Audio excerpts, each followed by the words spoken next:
Voyage en Afrique, Sylvie Coma.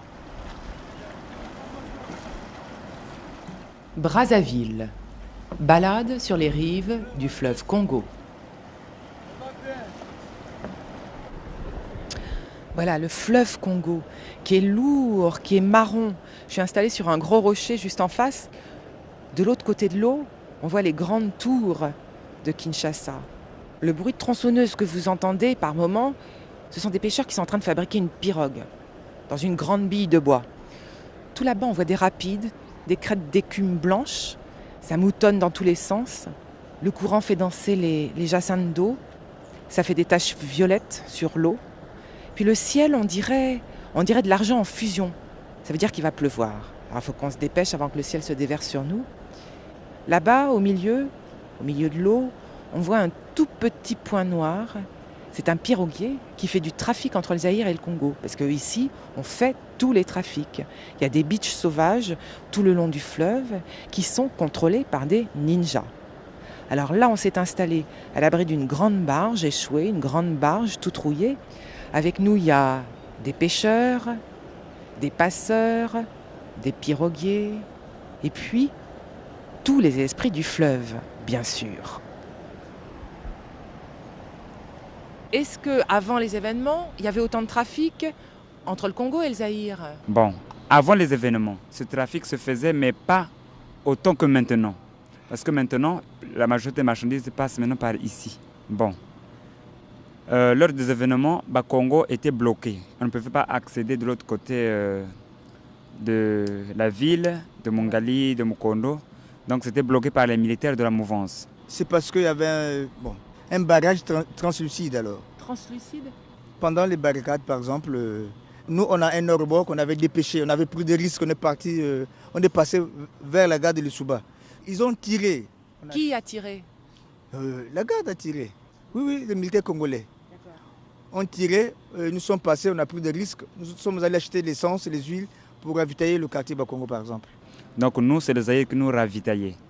On venait ici payer du savon, les pannes, le pétrole, de l'essence, puisqu'on avait des véhicules ici qui vont au village. Ouais. Ils n'avaient pas de carburant. Donc il fallait venir acheter du carburant ici. Ouais. Et ce carburant venait du Zaïre. Il y avait des buttes le long du fleuve, d'ici Mazandunga, même là, quelques pousses, là, avant les rapides, là, il y a un but aussi. Et c'était un peu bien organisé. Il y avait des superviseurs. Bon, il y avait une garde là, c'était les ninjas. Mais ils avaient des macarons en plus. Des macarons, c'est-à-dire, qu'est-ce que c'était ces macarons? Des numéros matricules, je veux dire, pour le repérer facilement. On craignait l'attaque de l'autre côté des miliciens de la mouvance, donc il fallait placer des postes ici, parce qu'on avait peur qu'ils accèdent par le fleuve pour attaquer Bakongo. D'accord. Donc, les ninjas craignant que ceux qui font traverser les gens puissent emmener avec eux dans leur pirogue des armes. Donc il fallait vérifier cela. Donc ils se sont décidés de prendre le contrôle de ces beaches-là.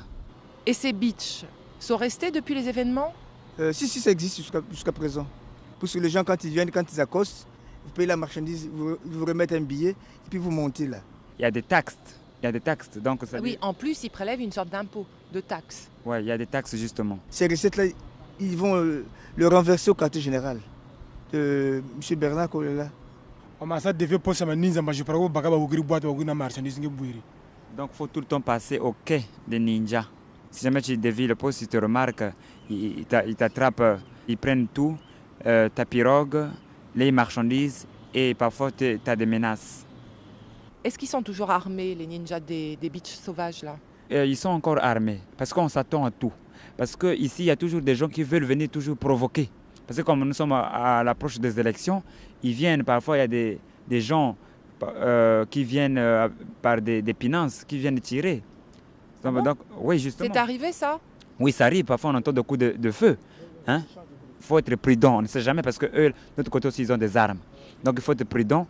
Nous devrons surveiller le bord du fleuve pour que les ennemis qui veulent attaquer Bakongo n'accèdent pas par le fleuve. Mais la police, l'armée, etc., nationale, ils viennent jamais donc par ici? Ils viennent pas. De toute façon, eux-mêmes, c'est des bandits. Ici, la police légale, même la police du beach. Parce qu'il suffit qu'on leur donne un petit 1000 francs, ils laissent passer les pirogues. Donc vous voyez un peu à quel jeu ils jouent. Hein? Donc eux, quelque part aussi, ils participent dans ce trafic-là. Et puis au beach là-bas, tout n'est pas clair. Il y a des marchandises qui arrivent par le beach, qui n'ont jamais été contrôlées, par exemple. Il est vrai que c'est le beach de Brazzaville, mais la magouille, c'est là-bas. Toi, par exemple, tu es un trafiquant. Moi, je suis un trafiquant porteur. J'achète la marchandise aux Aïe, j'amène ça ici, je paye le ninja, je vais vendre. Salut, tu veux risque, Tina. Et puis c'est un travail très dur. En 95 l'année passée, là-bas, on prenait un tabac, on 8 balles, tu as 4 fois, mais on a fourché, on a une fois. En 95, ils étaient à 5. Ils ont traversé le fleuve. Arrivé au milieu du fleuve, il y a eu un grand vent. Un vent très violent, très fort. Et les 4 autres sont tombés dans l'eau, ils sont morts, se sont noyés. Et il était le seul survivant. Oui, parce que ce fleuve qu'on appelle ici Congo et qu'on appelle de l'autre côté Zaïre. Deuxième fleuve du monde, le plus puissant, le plus dangereux. Bon, des fois, le katoka bien, tout la katira mama tourbe du grippe, le diamant le fouille. Il y a des temps, l'eau est calme. Tu traverses, arrivé à un endroit, tout d'un coup tu rencontres un tourbillon qui monte comme ça et la pirogue se met à tourner, puis parfois ça s'enfonce dans l'eau et puis tu es parti. Et ces gens-là, on les a jamais retrouvés.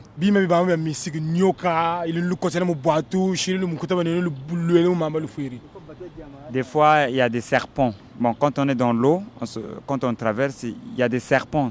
Parfois, il y a des serpents qui arrivent à rentrer dans la pirogue.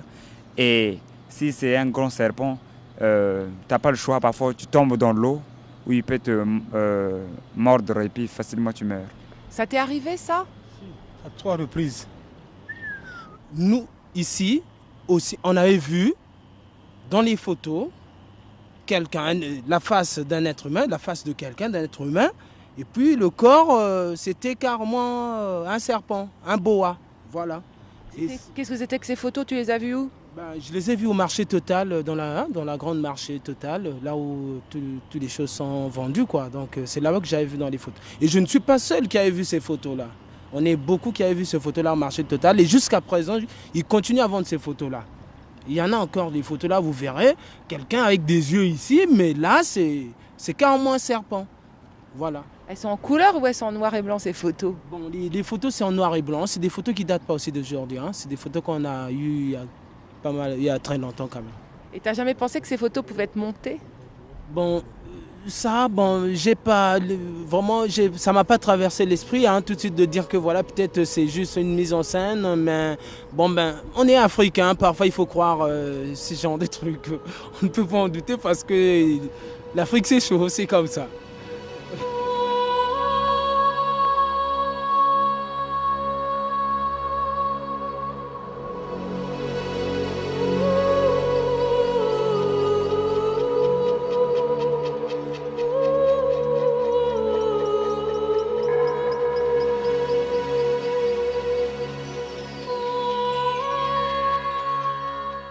Est-ce qu'il y a des sirènes dans le fleuve? Oui. Tout le monde a un temps à 2 heures du matin. Il arrive des temps où on les voit pendant la nuit, vers les 2 heures. Avant tout le monde a le vent calme, vague mbalamoko bandi ko sala.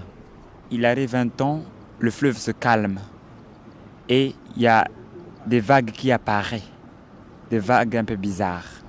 À partir temps bandi ko mona vague boko mona mbalamoko moto mbalamoko soke bimi na mutu mbalamoko. Après il y a un feu qui sort. Un feu? Un feu qui sort du fleuve et la sirène en ce moment-là apparaît. Azana forme ya mundele, azana basukebele jusqu'à awa. Elle a la forme d'une blanche et elle a de longs cheveux jusqu'aux fesses. Apena forme côté ma colonnette mbisi. Et du côté du pied, il n'a pas les pieds, mais elle a une queue de poisson. C'est la Mami Wata. Namona yango. J'ai déjà vu Mami Wata, la sirène.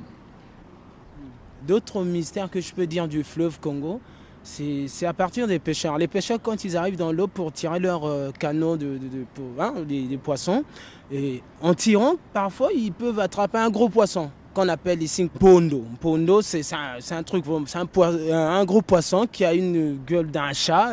Vous regardez vraiment, c'est comme un chat. Bon, en tirant, les pêcheurs, parfois, tu peux tomber dans l'eau et puis tu pars avec le poisson. Ah oui. Il t'entraîne. Voilà, il t'entraîne jusqu'au fond de l'eau parfois. Parce que souvent, ils rencontrent des corps dans le fleuve. Des gens qui se noient pendant sa traversée, peut rencontrer un corps qui est en train de flotter. Comment on se protège des dangers du fleuve alors?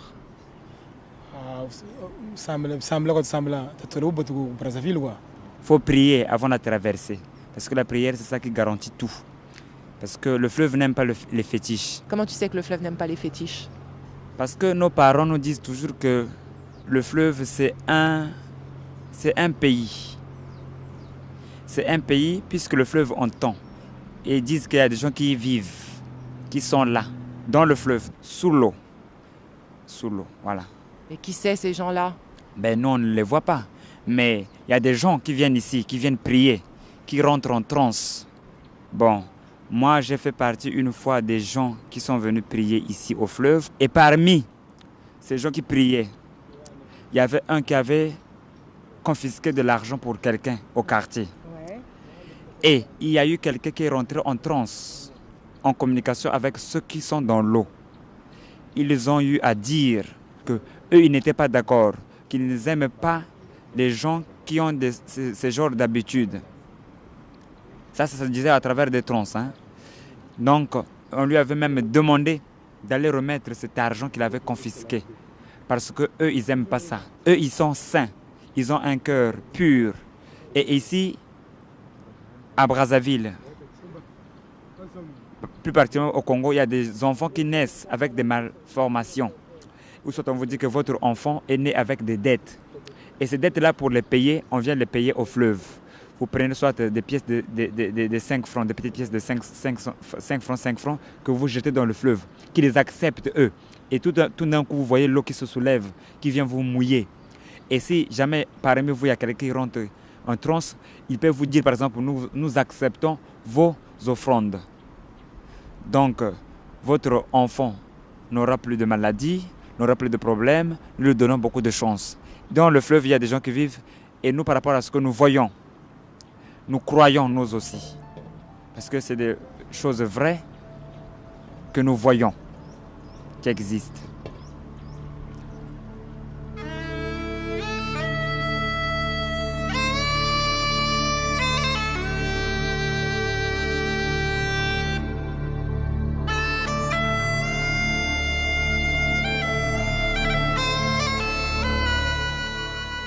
Ici, il y a des pêcheurs. Ils vont dans le fleuve pêcher, arrivés au milieu du fleuve, ils se changent en caïman. Au lieu qu'il utilise sa canne à pêche, il se transforme en caïman, il plonge dans l'eau et il prend une quantité de poissons vraiment incroyable. Tant que pêcher na place moko komonake oya filet oya filet zalikolo oya inase. Oriembisi ekangima na filet oya yo muto zali boso ya trop. Et que kangima na filet oya ye. C'est-à-dire que parfois, ils jettent leur filet au même endroit. Et au moment de tirer leur filet, l'autre remarque que dans son filet, il n'y a pas de poisson, mais par contre, dans le filet de son voisin, il y a plusieurs poissons. Et là, il le trouve un peu mystique. Il se dit que nous jetons le filet au même endroit. Comment se fait-il que lui, il a au moins 20 poissons et dans mon filet à moi, il n'y a rien? Tant que remarquer que c'est que ngando oya aza comme se trafer na ye. Par là, il remarque que au moment où il jette son filet, il envoie son crocodile qui va ramasser tous les poissons. Et ceux parfois accrochés au filet de son voisin qu'il apporte dans son filet à lui. Et puis, il y a des secteurs que les autres ne peuvent pas pénétrer, c'est parce qu'il y a un caïman qui font la pêche là-bas, alors qu'au fond, ce n'est pas un caïman, c'est quelqu'un qui se transforme en caïman. C'est un caïman mystérieux. Hein. En plus, il se dédouble. Il se dédouble? Oui. Comment ça, il se dédouble?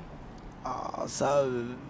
Bon, je dirais c'est un caïman normal, mais il n'est plus normal puisque maintenant, il bosse avec deux esprits. Il y a un esprit de caïman et un esprit mystique qui est sur lui. Bon, ça, vraiment, on a des trucs comme ça parfois ici. Hein. Chez nous, ça, c'est des trucs qu'on entend par nos vieux pêcheurs, c'est eux qui nous racontent parfois ce genre de trucs.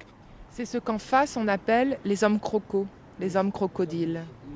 Puisque vous, en fait, vous là, vous êtes pêcheurs, mais en fait vous êtes zaïrois. Et vous êtes venus ici de l'autre côté du fleuve, au Congo, parce qu'en ce moment avec la guerre qui se passe au Zaïre, c'est pas tranquille, les militaires vous raquettent plus, il faut sortir plus d'argent. Donc vous avez préféré traverser le fleuve et venir pêcher ici au Congo. Alors, racontez-nous, il y a eu des procès contre les hommes crocos au Zaïre. Je ne sais plus dans quelle province, dans quelle région ça s'est passé. Dans le Bandundu, il me semble. namonaki na mutu moko boye azalaki l'homme crocodile akangi mwana moko boye baye mpe barécupérer l'homme crocodile yango.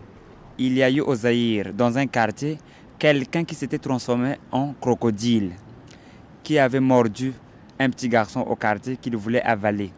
Maintenant, les gens du quartier étaient alertés, ils sont partis. Ils ont arrêté ce crocodile-là et ce crocodile-là s'est transformé en personne. Et cette personne a été arrêtée. Parce que alors ça veut dire que dans les rues du village, il y avait un crocodile à se balader comme ça? Oui, dans les rues du village. C'est bizarre quand même. Bon, il arrive un moment parfois, quand un esprit mystique, quand il arrive dans le quartier, parfois, ça arrive qu'il soit perdu. Qu'il soit perdu alors que ce n'était pas le moment. Et voilà, il sort. Et quand on le voit maintenant, il est paniqué, il ne peut plus rien faire. Et là, il est bloqué, on l'attrape, le crocodile. Et ça, c'est un truc mystique. Un crocodile qui sort du fleuve, qui va en ville se balader comme ça. Donc, c'est toujours un truc mystique. Donc, voilà. Une fois, ça s'est passé à Loozi, un crocodile qui mesurait 14 mètres de long, qui était monté à la cité, il était en train de suivre un petit. Le petit, il roulait à l'aide d'une mobilette. Il avait pris le petit et la mobilette. Il a avalé le petit et la mobilette? Il a pris le petit et la mobilette. Ils sont partis aussi. Il les a ramenés dans l'eau. Ouais. Je m'arrête là, c'est une information que j'ai suivie. Attendez. Mais il y a quand même une chose qui m'étonne, moi, passablement. C'est ce crocodile mystique. Comment vous savez précisément qu'il fait 14 mètres de long? D'après les explications des gens de Loozi. Bon, ça veut dire qu'ils ont quoi? Ils ont pris un double décimètre et ils l'ont mesuré? Ça, c'est difficile. Mais généralement, les gens qui en parlent de ça, il y a des gens insuls aussi, des intellectuels. Donc, ils imaginent à peu près. Si ce n'est pas 12 ou 14 mètres, mais ça ne doit pas faire moins de 10 mètres.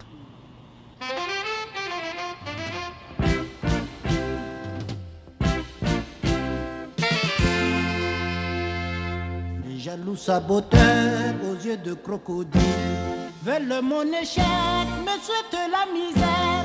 Et voilà mon problème. Cette émission vous a été proposée par la compagnie Air France qui dessert 163 escales dans le monde. Je suis allé à Kinshasa, j'ai trop souffert. Je suis allé à Brazzaville, j'ai trop souffert. Je suis allé à Bangui, j'ai trop souffert. Ceux qui ignorent me disent tout haut, tu n'es pas chez toi. De retour à N'Djamena, ma capitale. Les jaloux saboteurs aux yeux de crocodile veulent mon échec, souhaitent ma misère. Et voilà mon problème.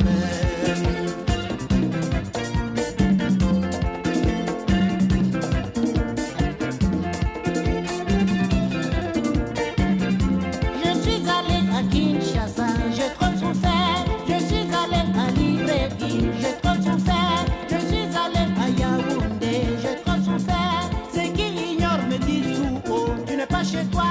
De retour à N'Djamena, ma capitale. Les jaloux saboteurs aux yeux de crocodile veulent mon échec, me souhaitent la misère. Et voilà mon problème.